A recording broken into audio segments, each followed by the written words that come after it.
Hey, this is Steve in Dallas, Texas. It's Saturday morning, my friend, and you are listening to Light Talk. And this is David, coming to you from the beautiful Belmont Shore neighborhood of Long Beach, California. And if you don't already know, you are listening to Light Talk, and we are the Lumen Brothers. Yes, we are. We're down to two. Oh, my God. We have a guest. We have an international guest. And he's a lot better looking than Stan. That's all I have to say right now. We're going to talk about it in a second, but I just want to tell everyone that Stan is okay, and he did survive the hurricane, because people are thinking, oh my God, Stan's not there. Maybe he didn't survive. The alligators got him. Well, the alligators that the monkeys were riding apparently got him, but no, he's okay. He's okay. He just at the last minute, he bowed out because he had something better to do than be on this stupid talk show. But anyway, we're here for you. And before we get to our guest, I just wanted to talk really briefly about a new terrific television cable program that's out. It's Bob Odenkirk's new series called Lucky Hank. Have you heard about this, Steve? No, I mean, they have writers working for them? What's going on? No, I think this was done before the strike, so I think that was okay. I mean, the entire season came out like a few weeks ago. It's on AMC Plus, which you can get through Amazon. And actually, they have a deal now that you can do like a week for free on AMC Plus, and you can binge this program. It's only 8 episodes, but the program is called Lucky Hank. And the reason why I'm bringing this up is because Stan, Steve, and me, we're all educators, and we all work in universities. And this program is about a guy who is chairman of the English department from a mediocre university in a mediocre town in Pennsylvania with mediocre students taught by mediocre faculty. And that is, I believe, a line right from the program. And it basically examines everything that happens in universities, the politics, the craziness. And again, these people are artists. They're English teachers, but they're writers, and some write poems, some write sonnets, some write novels, and they're struggling with their own inner frustrations about their inability to write and be productive. And of course, they have found the safe haven of tenure in academia, and a lot of them have turned really crazy. So I highly recommend it, Steve. I think you should watch it. You'll laugh, because I know that I laughed a lot and Lori laughed a lot. It's really well written, typical of something like Better Call Saul or Breaking Bad. The writing is exquisite. I'll tune it in tonight. Check it out. You'll love it. Now, let's move on to another one of our loyal listeners. Wrote in and gave us a question. We invited him on the show. He said, absolutely. And so today we have Magnus Boyle from one of my favorite countries, Norway. How you doing, Magnus? Hello there. I'm fine, thanks. And let me say, I'm really delighted to be invited on the show. Oh, did we invite you? No, yeah, I guess you did, yeah. Who invited you? Who invited this guy? Yeah, well. Well, we're delighted to have you. And there's a 6-hour time difference, so he really wants to be here, or he's just so incredibly bored there's nothing to do. It's after 11. It's in Norway. It's raining. Right? What city are you calling from? Yeah, so it's a really small community called Dale, just north of Bergen. That's on the west coast of Norway, just overlooking the Northern Sea. And actually, we got sunny weather today, which is quite uncommon for the season. Well, it is beautiful up there. I've done a lot of shows in Oslo, actually, and I love Norway. Norway's a great, great, great country. Yeah. I mean, if you go west and especially north, then you have the scenery, mountains, fjords, all that stuff. I'm based in Oslo normally, and it's nice as well. What theaters do you work at in Oslo? Well, I'm a freelance technician, so I work around, but mostly actually I'm not working in Oslo. I'm doing a few shows there now in some smaller cabaret theaters, more or less. Theater called Chateau Neuf is one I've been involved a little bit in.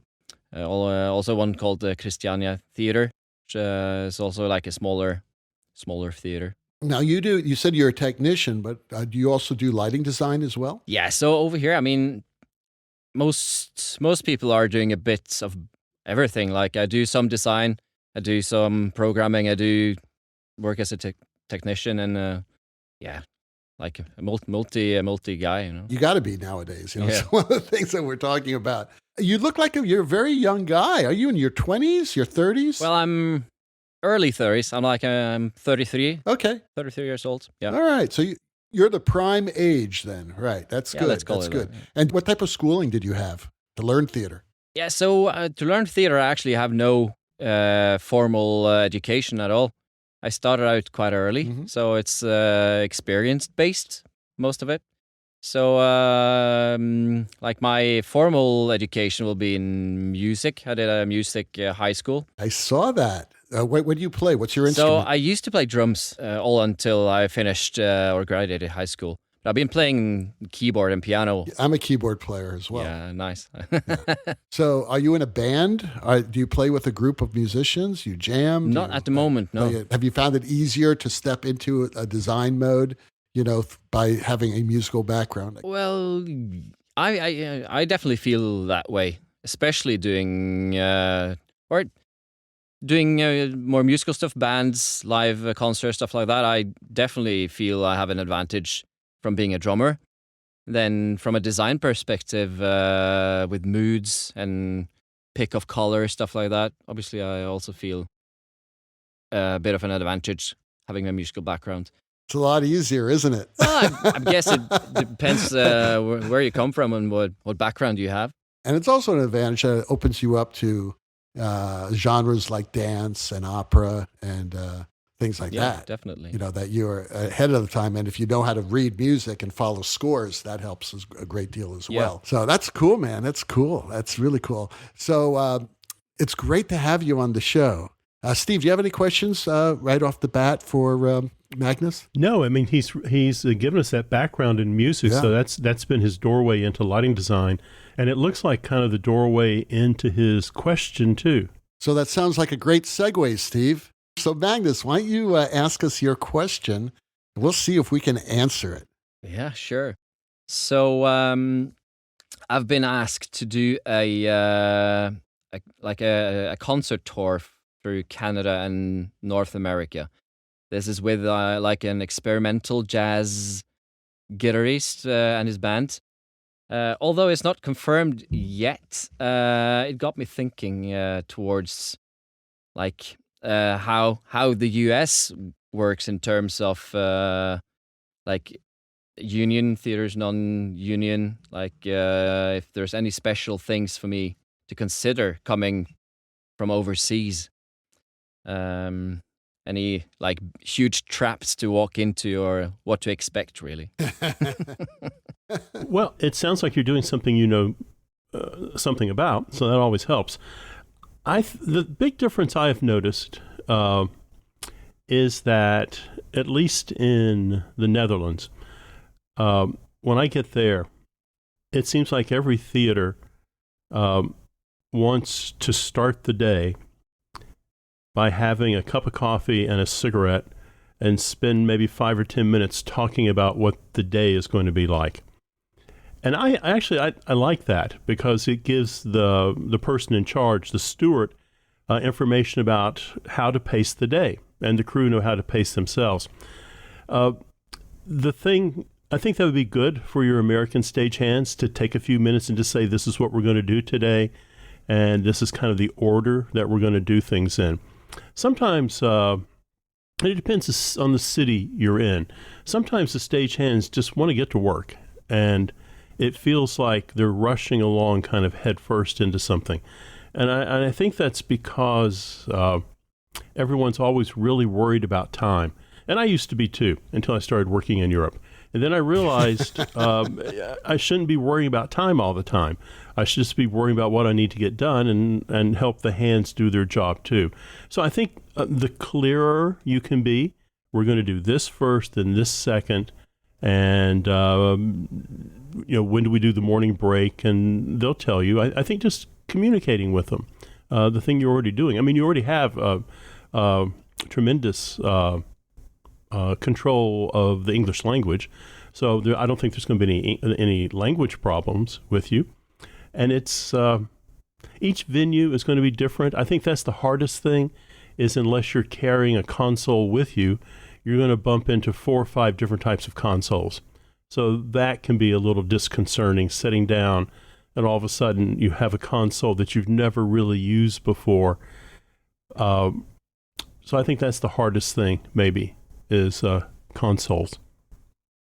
Yeah, are you traveling with your own console, Magnus? I usually do, but not necessarily. But yeah, I usually carry a Grand MA Command Wing. I would make sure you have one of those. I mean, you don't want to be swapping consoles from venue to venue, especially with the type of with a musical act, because you know that some cues. I mean, are you gonna busk the whole thing, or do you have certain looks that you definitely want for certain songs? Well, I would definitely have certain looks for certain songs and have at least the basic looks pre-made. Right. I mean, I would definitely, if you can't carry your own console, make sure that they rent a console for you that is the same format. Just make sure they rent a Grand MA if they don't have it in the theater, because it's going to make your life so much easier. And just to dovetail on what Steve was talking about, working with crews, actually even the whole production process is totally different between North America and Europe and Scandinavia. I think the closest place to the United States or to North America is London. You have to be super organized because labor costs are very, very expensive now. It's not like going over there creating a show where you can say, well, let's try this, let's try that. And again, because this is a musical type of gig and you know pretty much what the songs are going to be and you have certain looks already, I don't think you're going to run into this problem. But when you're creating a show, it's totally different in Europe and Scandinavia than it is in North America. It's just very, very expensive. And if you don't come in organized, then the crew may not respect you. So you just need to be organized, right? Know exactly what it's going to take, how many hours, how many crew people you need.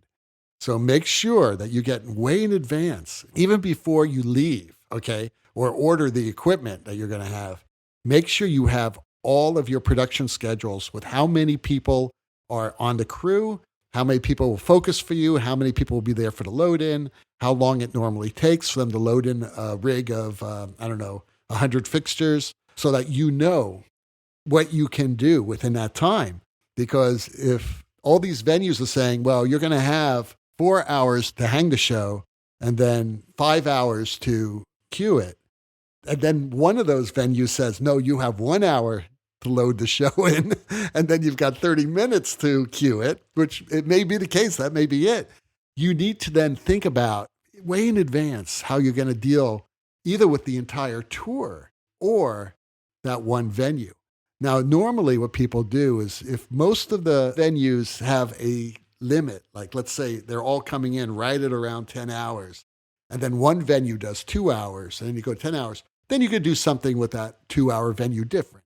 But if like 70% of them saying you're going to have 2 hours, then you really need to make sure that you work within that parameter for your entire rig so that you know and you're not like doing too much, which is, again, an important reason why you use the same type of console. So you always, you just basically, plugging in a USB drive and everything's there. Your whole console's already set up. Let me jump in on that console again. You should bring your own console with you. I just got suckered into doing something, and I walked into a club, and they said, we have a Shamus console. And I thought, okay, I can handle this. And I walked over to it, and that's not what they had. What they had was a 13-inch MacBook with the software running on it.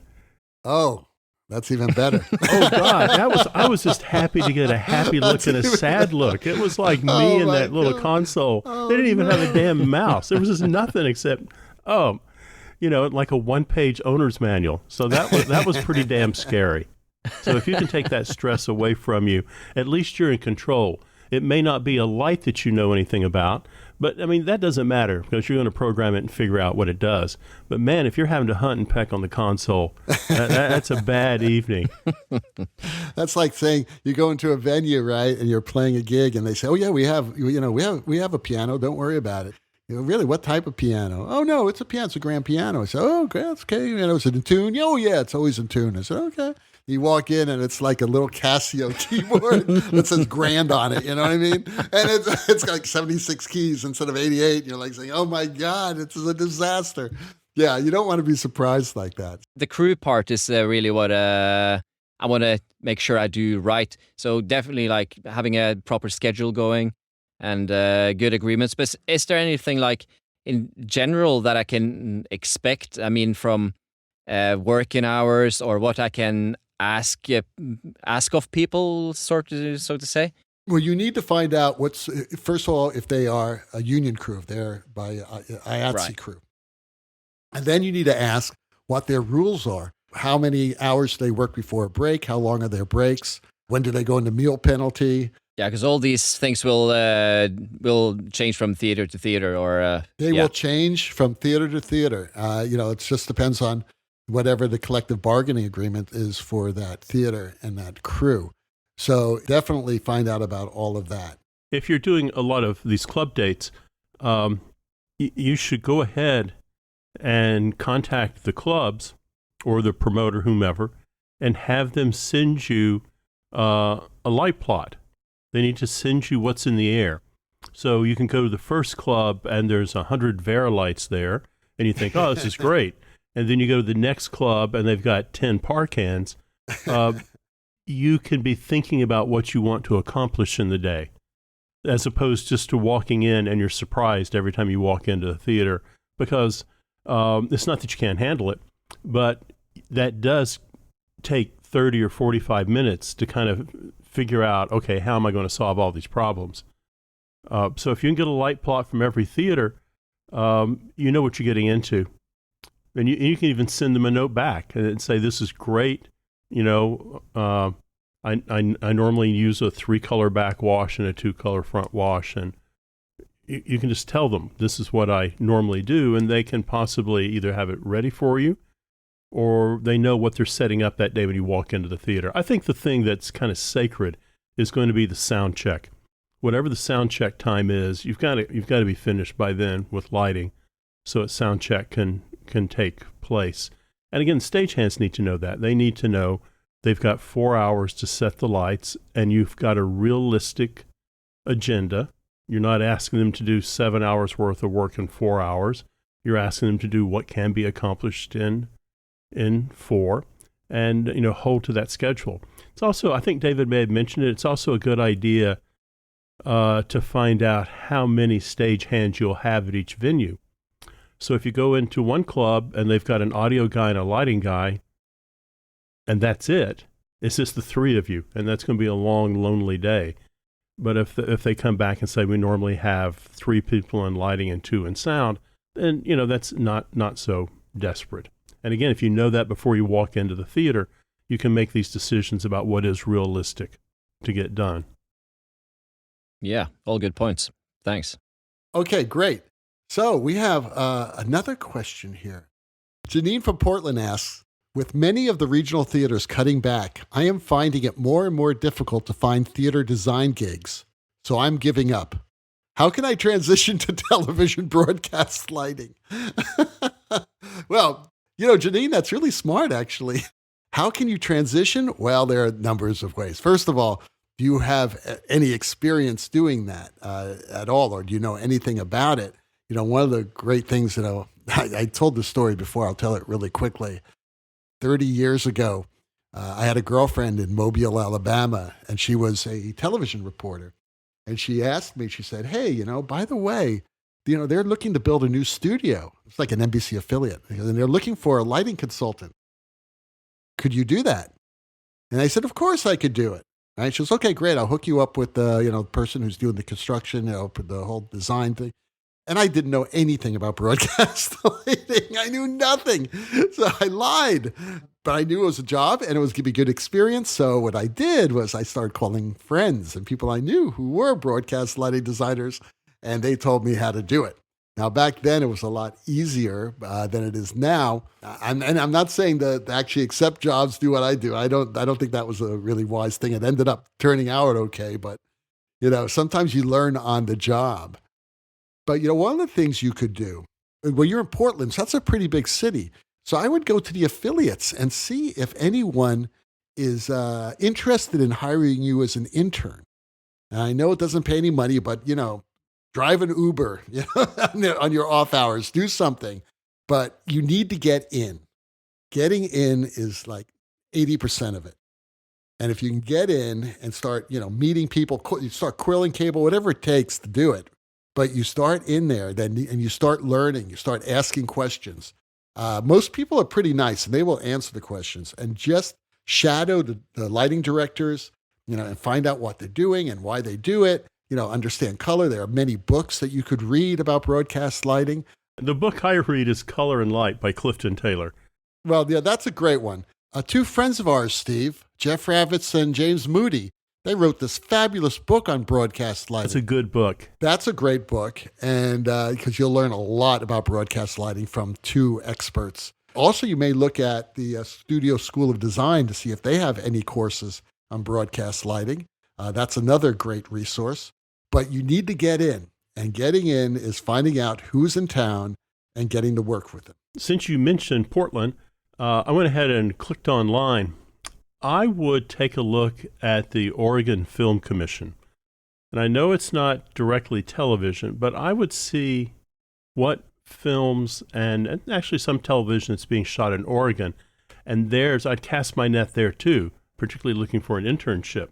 You can learn a lot by being on a set, just observing and holding a C-stand for somebody.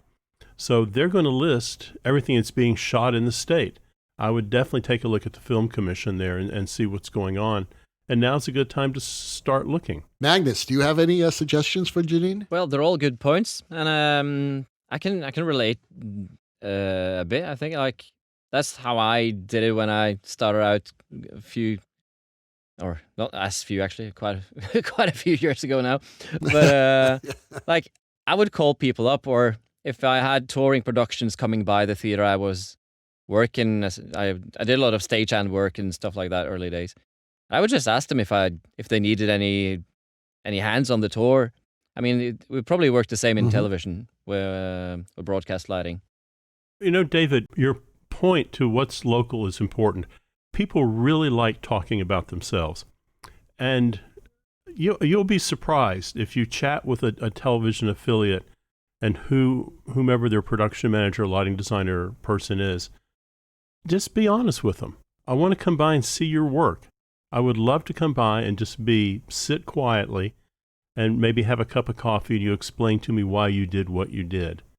And people love to talk about themselves, and a lot of people will have time for you. Some people will be too busy, but most people will find that very flattering, and they'll give you some time to talk to you about the thing that they feel passionate about. So you are listening to Light Talk, and today Light Talk is sponsored by... From across the mighty Pacific, it's Illegitimate Panda. Hey kittens! Are you getting a little long in the tooth to scamper around the truss? Has your waistline expanded to the point that, you just don't fit in anymore? Or has that wire rope ladder become just a little too hard to climb? Well then, all the way from China, Illegitimate Panda introduces the Truss Monkey. That's right, let the Truss Monkey do those jobs you can't. For only $49.95, Illegitimate Panda, working hand in hand with Greenpeace and PETA, will send you an adorable, well-trained capuchin monkey.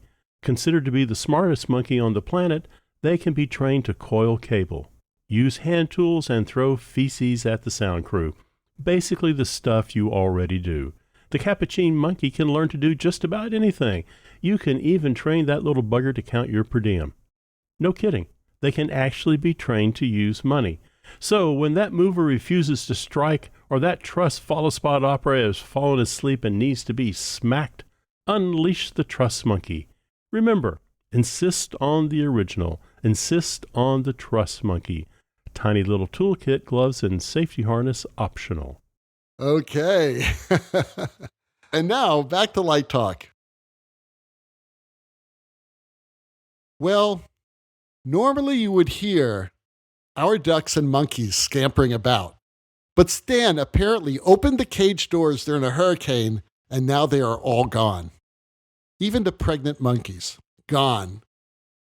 Silence in Light Talk Central. Do you believe that, Steve? That's probably the emergency he's having around the house now. Yeah. You know, they just fixed that leaky roof, and he's got solar panels in. He's got a generator outside. He survived the hurricane, but somehow, like I don't know, Nutria in Louisiana, they all escaped their cages, and now there's like half monkey, half alligators running around. No, I think they're gone. I mean, it's silent. You know, I've got this microphone right there in Stan's lobby at Light Talk Central, and it's silent. I mean, technically, the duck and the alligator are good eating. You know, they're both good eating. Listen, I believe those solar panels are now orbiting the Earth. I don't think they're on his roof anymore. Because the last thing you want to put on your house in Florida are solar panels. At least pre-hurricane. They will tear through that roof and crash into someone's house or go up into the atmosphere. I have a feeling that the reason why Stan canceled at the last second, and let's be honest to our listeners, Stan canceled at the last second. We were ready. It was like 5 minutes after we were supposed to start. He said, oh, by the way, I won't be there tonight. Okay. All right. So I don't think he wanted to face the music because I'm going to tell you something. Snoot has been getting some angry calls about how those monkeys are being treated, especially the pregnant ones. So Stan, I think you need to come back and you need to face the music and we need to find those monkeys. Please, you and Pam, go out, find the damn monkeys. The ducks are gone. I believe those ducks, we'll never see them again. But, you know, monkeys roam and then they come back home usually. So let's hope that happens. Are you speaking from personal experience? You know about roaming monkeys coming home? I know about roaming monkeys. Okay. They're sort of like carrier pigeons. They can go to certain places, you know, and then they come back. It's really kind of pretty cool. You know, this is why Florida has the swamp ape. It's Stan has let the monkeys loose in Gainesville. There you go. There you go. So had we had monkeys and ducks, that would mean that it's once again time for Let's Talk About. And today's Let's Talk About is all about, can you really afford to be a lighting designer? Weren't we just talking about this? We talk about this all the time. We talk about this all the time because that's why we teach. Let's be honest here. You think we love teaching? We teach because we can still do shows and get a steady paycheck. Some of us love it too. There's no doubt about it. But well, Magnus is reading that propaganda put out by LDI. oh, yes, Magnus. So this actually was Magnus's idea. So, Magnus, why don't you tell us why you think we should be talking more about this depressing subject? Well, no, I mean, I found the topic interesting because it's it's the same over here.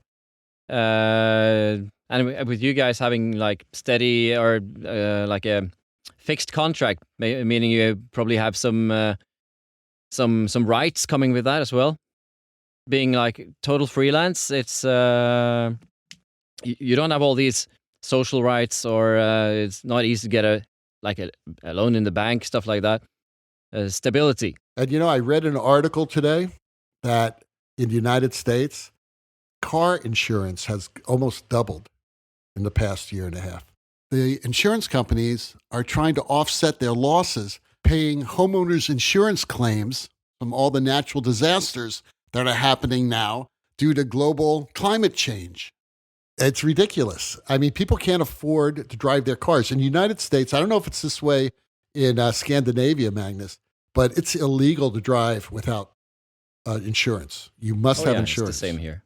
And for people on fixed incomes, or you don't know, what job you're going to have next month or the month after or whatever, to come up with like $2,000 a year or more for car insurance is a real problem. That's a real challenge.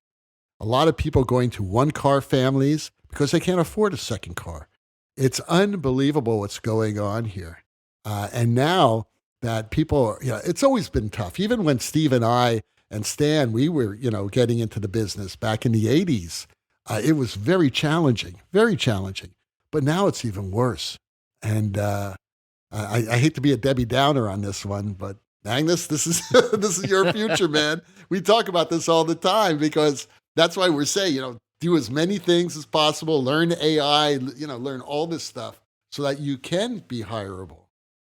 But, to be a lighting designer, what do you think, Steve? You think what percentage of all lighting designers have steady lighting work? I know we don't have the data here, but what do you think it is? I don't know. I mean, you figure there's about 300 colleges and universities that have theater programs. So let's assume that 75% of those have a lighting designer there on faculty or staff. And if we forget about LA, Chicago, and New York, it's pretty grim. I think about this a lot. Are we training people for a future that they can sustain themselves in? And I don't know that we are. I don't know that I don't know what that threshold is, but I keep feeling it's a couple hundred people can make a living in this country completely as a lighting designer. And we probably have several thousand who are practicing lighting designers on different levels. I do think it's a bleak future. Going back to our young lady from Portland, you work up a budget about how much you think you need to live on. I mean, I vividly remember thinking if I could just make $500 a week, what a wealthy person I would be. Now that's not paying your car insurance. 500 is crazy. Right. I'm a single man and I go to the grocery store. It's $100. I don't know how people do it with families. I have no idea. Well, not everyone buys just, six-pack after six-pack after six-pack the way you do. That's true. Well, and theaters are the same way. I was chatting with one of my friends, and he is a technical director. And he was talking to the producer of the theater and saying, I need X amount of dollars a week. And he'd been there for a while. I mean, good decade.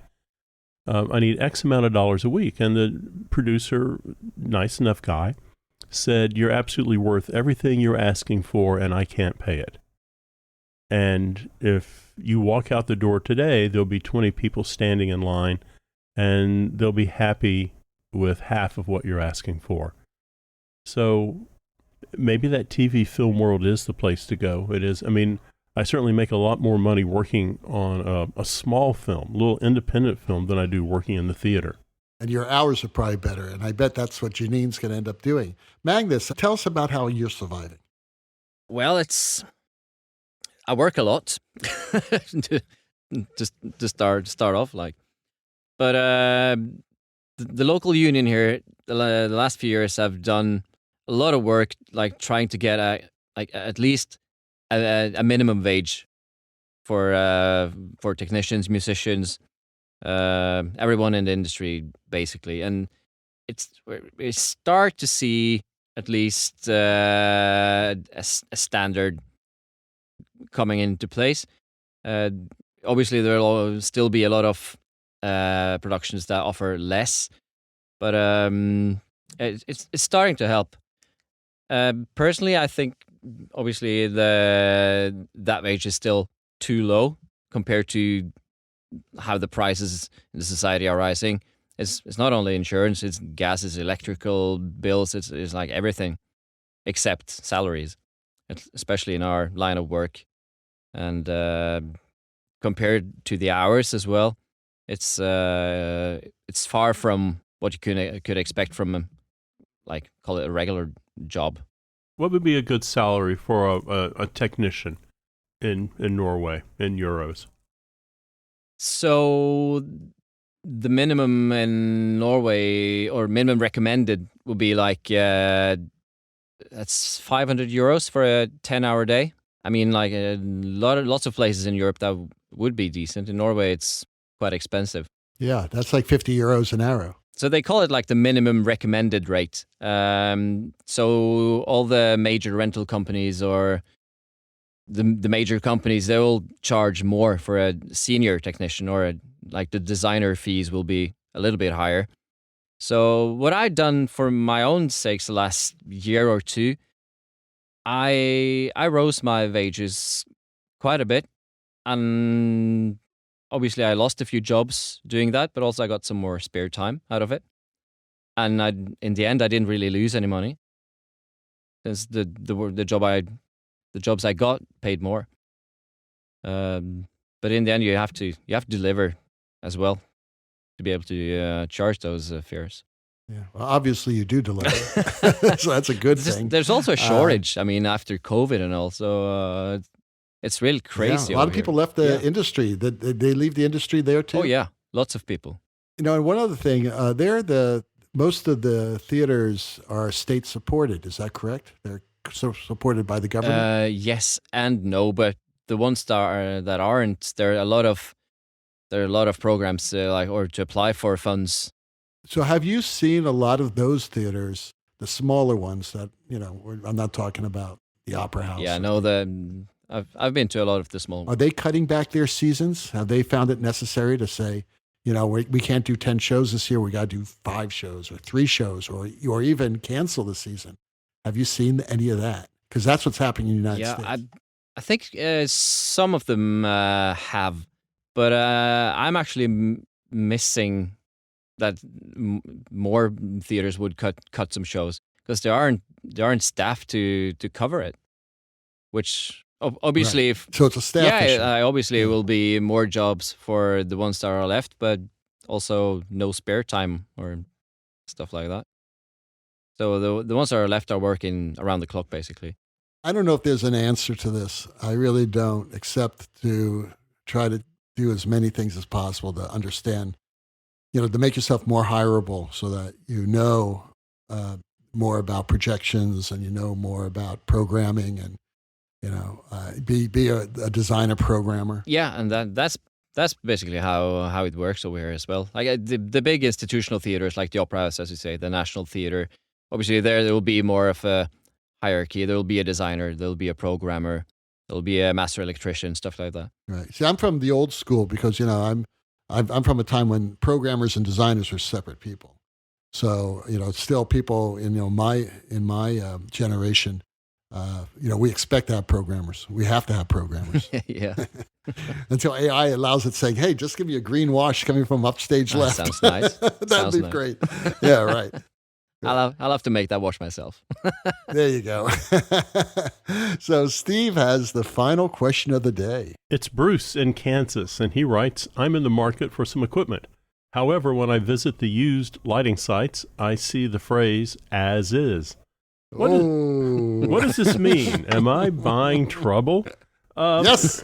Yeah, you could be. When I see a sign that says, as is, I think of that as shop worn, dented, at the end of its life. I'm very suspicious of as is. Sometimes older gear can be, the dickens to repair, as parts are few and far between, particularly on some of these sites that are offering off-brands or brands where the company's gone out of business or just failed equipment. I think when it says as is, no one's trying to steal money from you, but I also think they should start buyer beware. As is equipment. I would request to chat with the seller to better evaluate the condition of the equipment. A lot of stuff I see on the used equipment ads are coming out of major production houses. So, you have to be careful. I mean, that thing might have a lot of hours and a lot of time in the back of a truck bouncing down the road. I think one of the things that we all think is that, it won't be that hard to fix, and I'm going to save $50, and I can MacGyver this thing back together. I would consider the time and expense of repair against buying something similar that lists used, good working condition. And I would say, finally, you need to know what you're buying. A friend of mine saw a deal on some really old Vari-Lite equipment. And it was from a major company, and, there was no reason not to believe that it wasn't going to be, workable. But the thing that he didn't realize because of his youth and inexperience is that everything he was buying, even though it was good, solid Vari-Lite equipment, it was also all 220, and it was not auto-ranging, which would have been a major problem for him in his university if he had gotten all this equipment in and there was no way for him to power it up. He did his homework, stepped up to some newer used equipment. I think it was Roby, actually, and he's a happy camper now. So you got to be, this is a little bit of a flea market. You got to be aware of what you're buying and what you're getting and what you're not getting. I don't know, David, do you recommend as-is equipment? No. I'll tell you why. Because every time I've been involved in buying used equipment that's sold as is, it's been a disaster. It's like that old line from Dirty Harry. Are you feeling lucky? No, because there's a reason why it's as is. I mean, think about it. If the equipment was any good whatsoever, they would give some sort of a warranty, a 30-day warranty, dead on arrival warranty, something. But no, they'll just throw that sucker into a cardboard box, tape it up with some crappy duct tape, and give it to UPS. And if it wasn't broken when it left that shop, it will be broken by the time it travels 3,000 miles. I remember years ago, I was talking to one of the production people at Bash, back in the Bash days. And they called it Bash for a good reason, by the way. I was looking at some as-is dimmer racks, and the guy said, I'm just telling you right now, I would never buy an as-is dimmer rack from us. No, because they're already charred. You see the char marks outside of it. He said by the time we're selling stuff, it has no value at all, and we're just trying to, you're going to pay more than the scrap metal guy.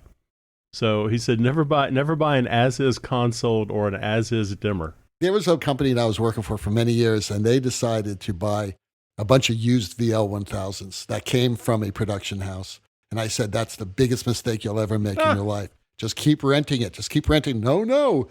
Our board of directors, they think it's a waste of money to rent. We can sort of expense this over 10 years. I said, these lights ain't going to last you 10 years. And they bought 25 of them, 30 of them. And when they delivered them, only 18 were working. We have some spare parts. Yes, exactly. We had a lot of spare parts. And then over the years, I think they ended up with 12. I think 12 worked finally, 10 or 12. And even they are terrible. So, do not buy anything as is. So Magnus, have you ever had any experience with as-is equipment? Yeah, I have. Be sure to ask them to throw in a toolkit or something like that. At least the toolkit. At least some gaffer's tape or something. Yeah, no, I remember we got a load of Mac 2000s a few years back. Oh, yeah. Faithful. Uh-huh. Yeah, they didn't work. They were popular in Norway, actually, for a long time. Yeah, we had them on tour back in 2010, I think it was, something like that. Mm-hmm. Yeah, 30 of them in a truck.